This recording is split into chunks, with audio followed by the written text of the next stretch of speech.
Welcome back to Fox Valley Headline Makers. Ryan Morton here with Dr. Dan O'Donnell, the superintendent of Oswego School District 308. And just to clarify, that school district does cover more than just Oswego. The land actually, if you look at a map, it kind of looks like Vermont the way it plays out, but it covers other communities as well, correct? Yes, we do. The village of Oswego is a central portion of our district, but we also have portions of Montgomery, Aurora, Plainfield, Joliet, and a very small slice of Yorkville as well. So 68 square miles. We're, as you indicate, long and narrow. So it presents some busing problems, and it also is kind of interesting in dealing with all those different governmental entities. Of course, we have to try to keep track of all that and interact with all of them. So it's a very interesting district. And of course, this area has been growing so much over the past 10 years, and that's why, you know, in the future you have plans in store to try to increase the facilities.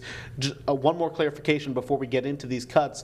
We've talked about this before. Anyone who's wondering, well, why are you building a third high school when you're in such trouble? Completely separate funds, correct? Absolutely separate. We have two funds, and the operating funds are separate from the construction funds. In 2006, I mentioned the bond issue earlier, the board passed a $450 million bond issue, which growth has slowed down since then, so we won't be using all of that, but we are still going to need a third high school. We're probably going to need another elementary school. At some point, we're renovating Eastview Elementary and putting it back online in a year or so.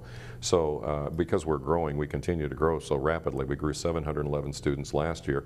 As an example, we have 830 seniors or so this year. We have about 1,430 kindergartners. And that's a trend that's continuing. We're already doing our early enrollment for kindergarten, and it's actually running ahead of this year. So we anticipate that growth is going to continue for a while, and the board is looking out into the future, planning to open a third high school in 2014-15. Working on a transition plan to get to that point, and we've had community committees help us with that. So we're looking at those as opportunities for us to take care of that, but that does come from a totally separate fund. That comes from those bond referendum funds, and there is a levy that supports that in our building side. That levy is going to have to be rising in the next couple of years to cover bond issues that are already out there that have been refinanced, and the board is currently looking at a plan that would keep that levy, not let that levy have to go any higher for the third high school. It would have to stretch on further into the future. But yes, that's totally separate funds. I mean, we've even had people ask, can we use some of those bond referendum funds to help solve this problem? It would take an act by the state legislature or a constitutional amendment to allow us to do that. So we've talked to our legislators about that. We've talked with legislators a lot for the last 2 weeks, and that doesn't seem to be high on the priority list. And I hope that in the future, down the road, once this budget situation is over, we can talk again in more detail about the plans to build up the district more that way. But of course, this is the big issue. As Monday, there's going to be a meeting at Oswego East High School, Board of Education meeting, that will feature a discussion of phase 2 of this project to try to cut the budget and prepare for possible cuts by the state legislature. The governor proposed in his address on Wednesday a 17% in state education and state funds for education reduced. I think somewhere in there I got it right. But you had originally planned for just the $5.5 million that was allotted last month. But you had in the back of your mind a 10% reduction plan that you would still be working toward. It's not like this was suddenly on Wednesday, oh my gosh, now we've got a plan for it. You've had something in the works. What exactly is the plan? As we mentioned before the break, there's not a lot left to cut, it would seem. That's right. It's very difficult. We've been looking at it from the standpoint, we've been hearing in the background from the governor's office and from our legislators that there was going to have to be a reduction because of the state's issues with their budget. $28 billion operating budget at the state level, which is $13 billion in the red. So we knew there were going to have to be changes. We knew that that would probably include reductions. How much was the question? We've heard everything from the $160 that we've already done up through another 15% across the board reduction, which would be millions of dollars. It could be as much as a total of $16 million to us. So what we tried to do is we tried to talk to our legislators, get a feeling for what they had in mind and for what they thought was doable and was not doable at the state level, and then come back and put together a plan that we felt would be reasonable, protect the district out to the worst case scenario.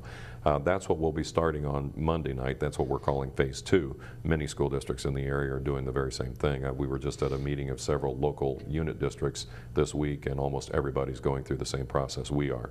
Everybody's extending further because it's worse than what everyone thought it was going to be.